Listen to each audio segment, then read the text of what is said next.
Hello, hello, hello. Welcome back ulit sa ating YouTube channel. So ngayon, nandito pa rin tayo sa pabahay ng gobyerno. Ayan o. Gagawin natin mag-update tayo kung anong nangyari na rito kasi parang ilang buwan na tayong hindi napupunta dito sa dulo ng Meralco at galing ng bahay doon. No? Ah, may solar panel sa tatlo. Ang galing kasi dito sa Naik View itong dulo, wala pang kuryente sila. So, yung may kakayahang makabili ng solar panel, ayun oh, naglagay oh. Galing no? Zoom natin para makita nyo. May nagbibida-bida regarding sa solar panel. Parang may mga nire-required sila. Ewan ko ba yun sa mga yun. Parang magiging malaking kompetensya kasi nila yan sa mga power, para sa mga household. Kaya medyo gumagawa sila ng paraan para maging komplikado para dun sa mga Pilipino na nagbabalak ah, magpakabit ng solar panel dahil sa sobrang mahal nga ng electricity dito sa ating gobyerno. Ayun, binusinahan tayo, akala ko ako. Lipat natin yung camera. Zoom natin. Ayan, kita nyo yung parang gray sa taas. Oh, tatlo. Yung isang buong kabilang side ng galing ah. Parang gusto ko din yun ah. Pagka nagkapera nga, parang palagay tayo ng ganyan. At sobrang mahal ng Huwag dito. Ang kuryente. Okay, balik tayo. Ikutin na natin to. So, ayun. Pansin ko lang, malinis na dito. Tapos, so, itong Block 131, pinakadulo na. Block 131. Ah, halos gawa na. Halos ayos na. Tapos, lahat ng poste, ayan oh. Lahat ng poste, yung sa bahay, meron ng mga poste. Ayun oh. No? Lahat na. Ibig sabihin yung pakabitan na lang talaga ng kuryente yung mga residenteng nalipat na rito. At ginagawa na rin to. Ito yung loob ng bahay kapag wala pang divider. Lawak, no? Lapad.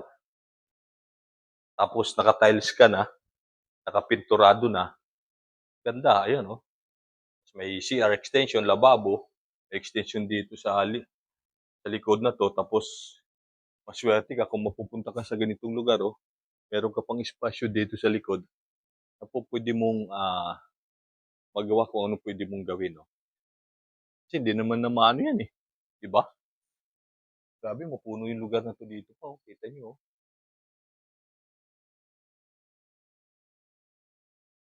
So, ganyan siya.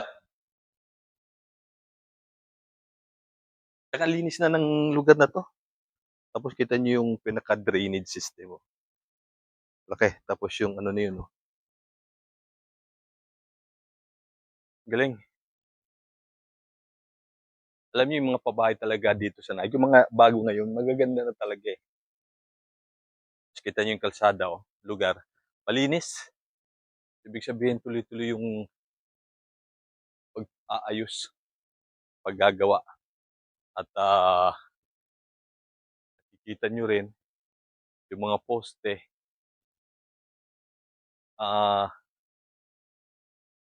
Lahat meron na. Kita niyo rito. So ibig sabihin, ano na lang talaga.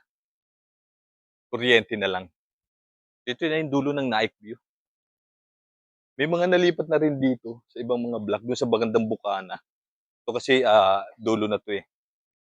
So, paunti-unti rin naman dito, may mga nalipat. Katulad yung doon, no? Yung may kulay na, ayan, no? Yan. May mga nalipat na rin dyan. Kaso nga lang, hindi pa sila nag-permis kasi wala pa nga kuryente. So, ayun, no? May mga basta, lahat may poste na. Kung nakikita nyo, poste na. Yung poste ng parang, itong patwalk na to, yung dalawang ng block ng bahay. Tapos yung pinaka main post nung sa Meralco, mga katulad nito. Diba? Hirap lang to dito. Oh. Inano sa bahay. Parang na-kontra. Siguro wala namang yan. Effect o defect. Diba? So kung dito ka mapupunta sa bahay na 'to, 'no, bale yung magiging likod mo ganito, ayan, oh, pasukin natin 'to. Tapos 'tong area na 'to, kasi may dalawang hagdan pataas. Ito yung magiging likod mo, wala ka ng katalikuran. So ganyan. So, itong bakanting lupa na yan, siyempre kung mahilig ka magtanim, maaari ka pang makapagtanim, 'di ba? Kung hindi naman, nasa sa'yo na kung anong gagawin mo.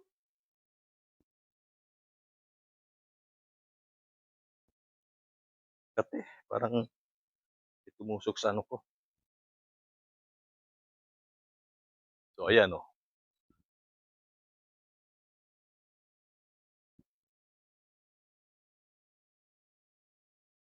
Tapos yung kabilang side na yun, oh. Tapos 'to baba na, oh, wala na, oh. Akala ko may tao parang naglalakad. May gumagawa, may naliligo siguro diyan. So ayan, malinis na yung lugar. Dati-dati ang daming tambak dito na kung ano, eh. Pero sa ngayon, parang ang aliwalas. Alam niyo masarap, mag-vlog sa pabahay ng gobyerno na wala pang nakatira. 'Pag meron na kasi, ang dami ng aso. So minsan hinahabol tayo, inaamoy-amoy yung legs natin, eh. Nakakailang, nakakatakot, papunta ka pa lang, tatahulan ka na kaagad, eh. So may mga aggressive kasi talaga.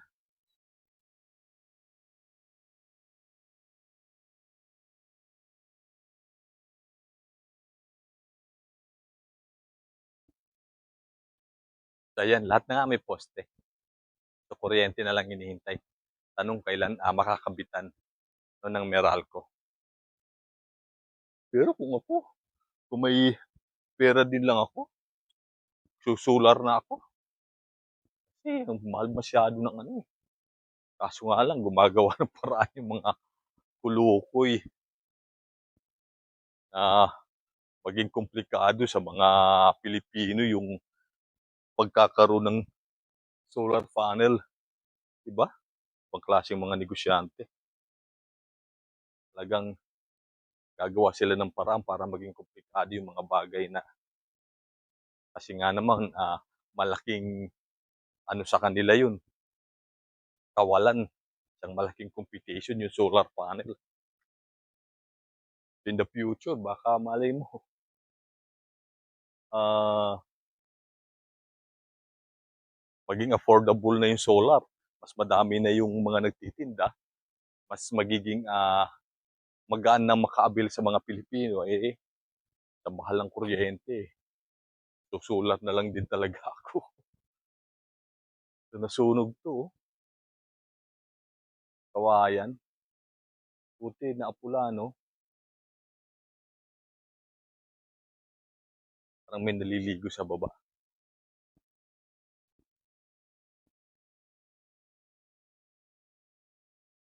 Tingnan nga natin. Dulo na to, eh, oh. Kita nyo yung parang may balon, no? Ayan, oh. Ilog kasi ito dito. Actually, napakataas ng lugar na to. Kita nyo yan, oh. Tingnan nyo. May naliligo nga, oh. Dami. Dami naliligo. Ayun, oh. Pati doon, hanggang doon, oh. Ayun, oh. Ayos, nakakalublob. Tapos, buti lang, ginawa nila ng reprop na, oh. Kasi naglalandslide, nag-eros yung lupa, oh. Dati may semento dito, eh. So, mabuti na lang, ah, hinarangan nila. Kasi yung mga bahay na to, sigurado, tatangay yung papunta dyan sa ilog. Ang lalim pa naman yan. Pero hindi naman ano, hindi naman ba, kasi tingnan nyo, ito yung taas, tingnan nyo yung puno na yan. Ayan yung puno na yan, ha. Tingnan nyo yan, oh. So, ang taas niya, no. Tingnan nyo yung pagka sa, ano, ayan, oh, pantay sa lupa. Halos nasa taas ka na ng puno. Ganun kataas yung ilog. So, yun, oh. Kita nyo rin yung mga poste. Itong area na to. Tapos may mga transformer na. Tapos yung mga poste ng per block, yung maliliit na yan. Okay na. Ayos na. Very good. Galing. Kakatuwa. So, sarap na kasi yung mahangin. Nagpapawisan tayo. Sana, may sound itong ginagawa natin kasi nagluluko na yung mic natin.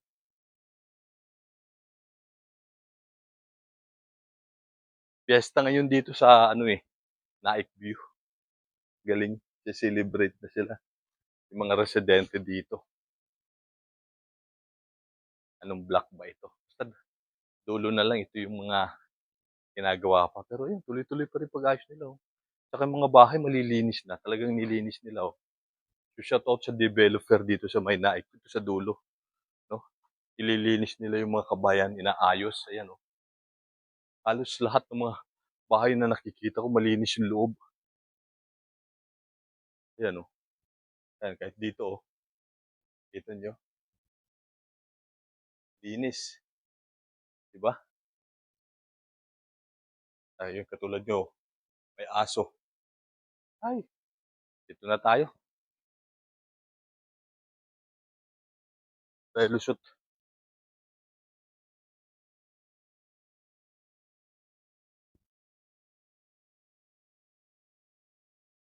Kung halimbawa marirelocate kayo sa mga pabahay na ganito, yung first night nyo, secure nyo yung pinto ninyo. Kasi may mga mababait na tao na pagsasamantalahan, ano ba tawag doon? Pagnanakaw din, pagsasamantala, hindi naman yung samantala na may pinaganuhang babae.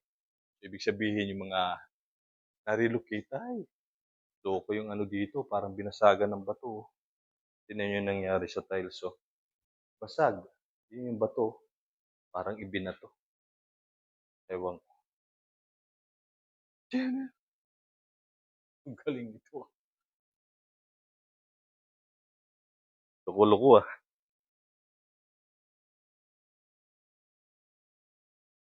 Okay, so yun,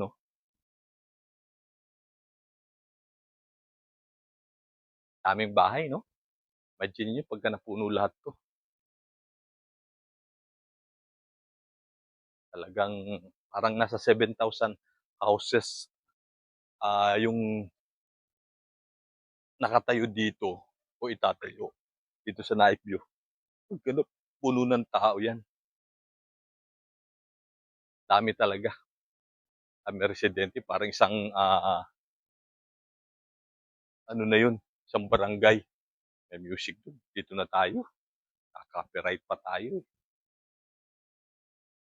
Kaso nga lang, alinsangan ngayon. Lalakad lang tayo. Linis na yung mga loob ng bahay. Shoutout sa developer. Sinililinis nila yung mga kabahayan. Tapos tuloy-tuloy pa rin yung pag-aayos nila. Matagal na rin tayo nagbablog. Pero hanggang ngayon, bagay, unti-unti yung pagde-develop, pag-aayos ng mga bahay din talaga. Parang tulad dito. So, fully finish nila yan kapag meron na talagang titira. Kapag wala, tambay lang muna. Ganyan na lang muna sila. Di katulad yung iba, nagawa na, natapos na. So, hindi natitirhan o hindi napapatirhan, nasisira. Ayun ang problema. Ikita nyo kung gaano kalawak, di ba? Lapad. So, yun. Nakapag-update na tayo. Kita na natin yung development dito. Yun. Halos may poste na nga lahat. Diba? Kita na natin, ikutan natin. So, kulang na lang dito kuryente na talaga na galing sa Meralco. Pero kung, ayun na nga, meron kayong budget para sa solar, katulad ng isang bahay doon, mag-solar na lang tayo. Kung kaya naman, di ba? Okay, so yun lang. Yung update natin dito sa Naik View. Maraming salamat sa mga walang sawang sumusuporta sa ating YouTube channel, sa mga nagsasubscribe, sa mga nanonood. Maraming salamat po sa inyo. Go na po tayo.